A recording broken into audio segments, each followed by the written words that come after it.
Selamat siang, bertemu lagi dalam mata diklat akuntansi keuangan. Hari ini kita akan membahas materi mengelola kartu piutang. Sebelumnya kita harus tahu dulu apa kompetensi yang diharapkan dari mempelajari materi ini. Yang pertama yaitu setelah mempelajari materi ini, kalian harus bisa mempersiapkan pengelolaan kartu piutang, kemudian mengidentifikasi data piutang, membukukan mutasi piutang ke kartu piutang, melakukan konfirmasi saldo piutang, dan yang terakhir menyusun laporan piutang. Jadi setelah mempelajari materi ini, 5 hal ini harus bisa kalian lakukan. Untuk pertama kita mau bahas dulu apa itu piutang. Piutang merupakan klaim atau tagihan perusahaan terhadap pihak ketiga yang timbul karena adanya suatu transaksi. Pada dasarnya piutang dapat dikelompokkan menjadi 3 jenis, yaitu piutang dagang, piutang non-dagang, dan piutang wesel. Apa itu piutang dagang? Piutang dagang adalah tagihan perusahaan kepada pelanggan sebagai akibat adanya penjualan barang atau jasa secara kredit. Dalam hal ini tagihan tersebut tidak disertai dengan surat perjanjian yang formal, melainkan karena unsur kepercayaan dan kebijakan perusahaan di mana dalam penjualannya telah ditetapkan syarat penjualan, misalnya 2/10, N/30, dan sebagainya ya. Yang kedua ada piutang non-dagang.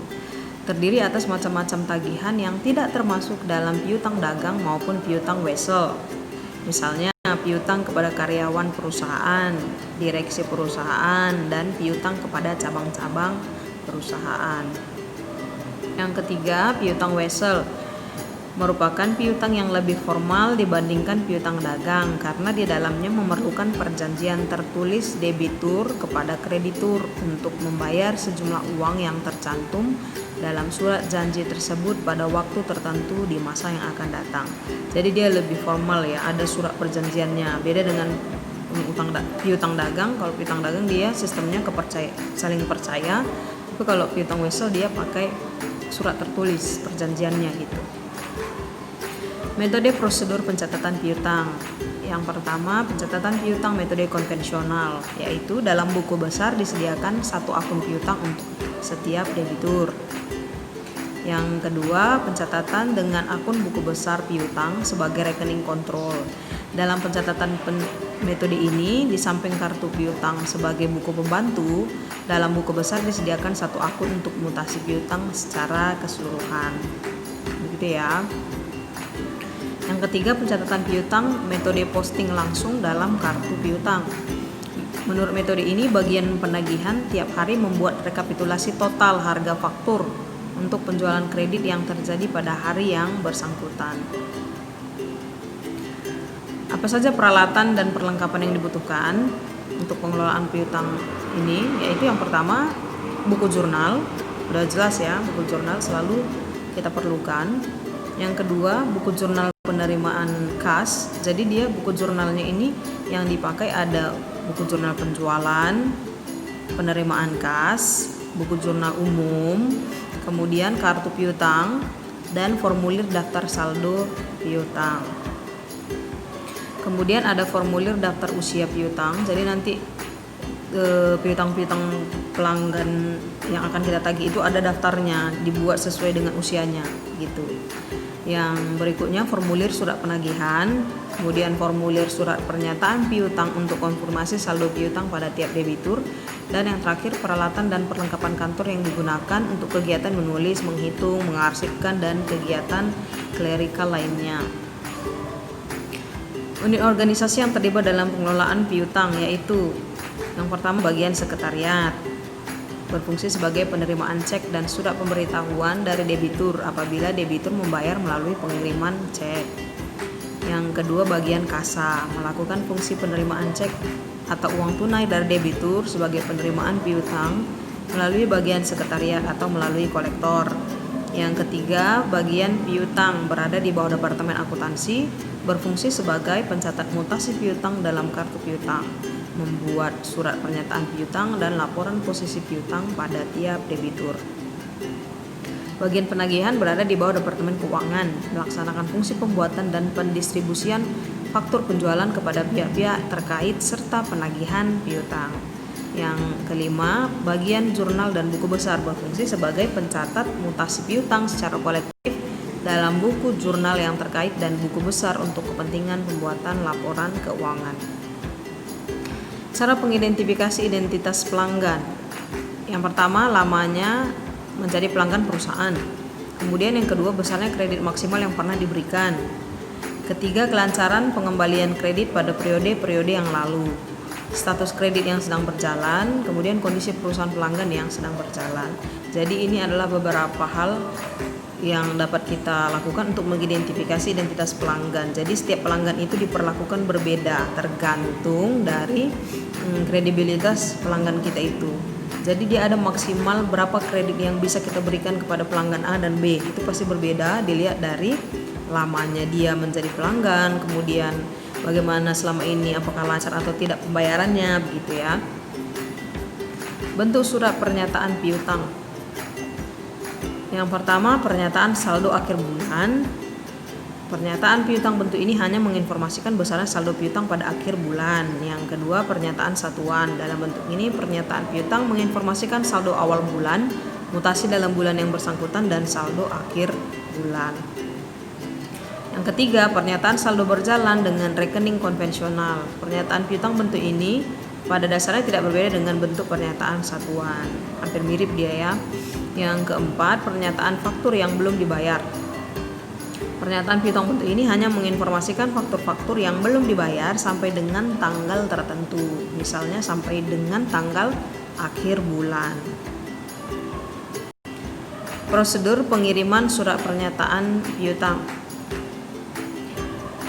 A. Formulir pernyataan piutang 2 lembar yang digunakan untuk mencatat mutasi piutang pada awal bulan lebih dulu diisi dengan saldo piutang akhir bulan yang lalu dan ditulis sebagai saldo awal bulan. Yang B. Dokumen transaksi mutasi piutang yang terjadi dalam bulan yang bersangkutan dicatat dalam lembar 1. Pernyataan piutang debitur yang bersangkutan tembusan pada lembar 2.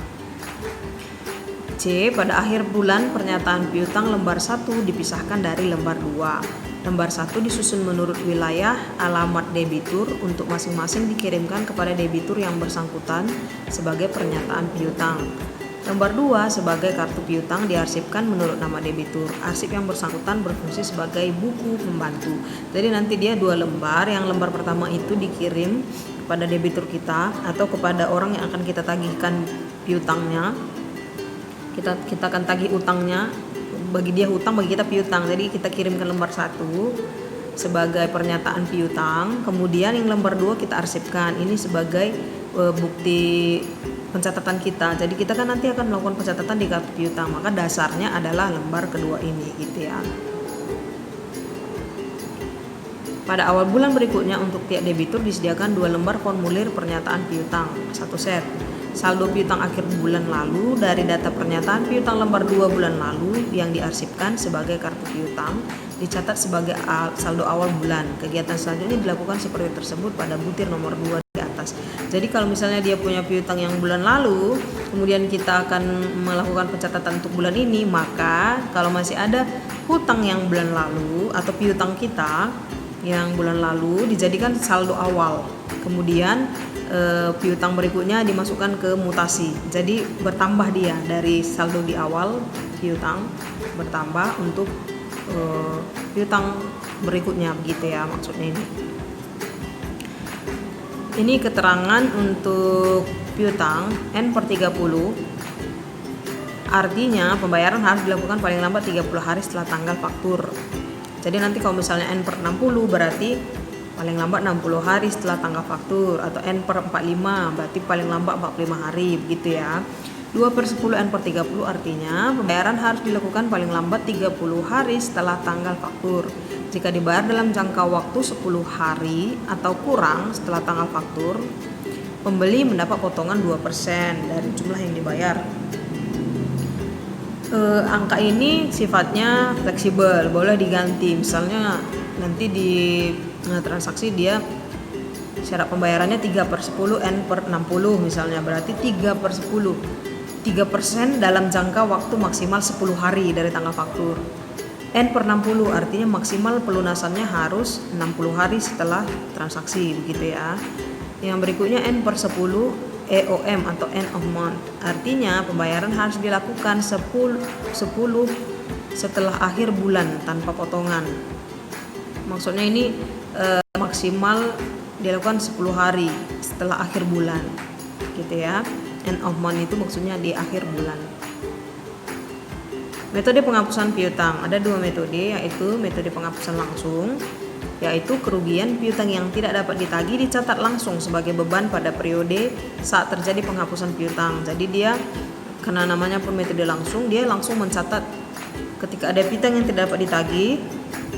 Tidak dapat ditagih ini alasannya macam-macam. Misalnya pelanggan kita mengalami pailit atau bangkrut, atau yang ditagih piutangnya alamatnya sudah berubah, kita tidak tahu lagi mau tagih di mana, maka perusahaan mengambil kebijakan untuk menghapus piutang. Kalau dia pakai metode langsung, maka pada saat terjadinya piutang tidak dapat ditagih, perusahaan langsung mencatatnya sebagai beban, gitu ya. Kalau yang kedua, metode penyisihan, penghapusan piutang yang dibebankan kepada suatu periode akuntansi ditentukan dan dicatat pada akhir periode yang bersangkutan. Maka biasanya kalau perusahaan menggunakan metode tidak langsung atau penyisihan, dia membuat metode cadangan kerugian dulu. Tidak langsung dicatat sebagai beban ketika tidak dapat ditagih. Kalau di metode langsung dia langsung catat beban kerugian piutang. Kalau di metode penyisihan dia buat cadangan dulu. Maka nanti di akhir periode baru dihapuskan piutangnya, gitu ya. Sampai di sini materi kita untuk hari ini. Semoga kalian dapat memahaminya. Untuk materi ini silahkan kalian catat ke dalam buku catatan kalian, informasi-informasi yang penting catat ke dalam buku catatan kalian. Sampai ketemu di materi selanjutnya. Tetap semangat, tetap jaga kesehatan. Selamat siang.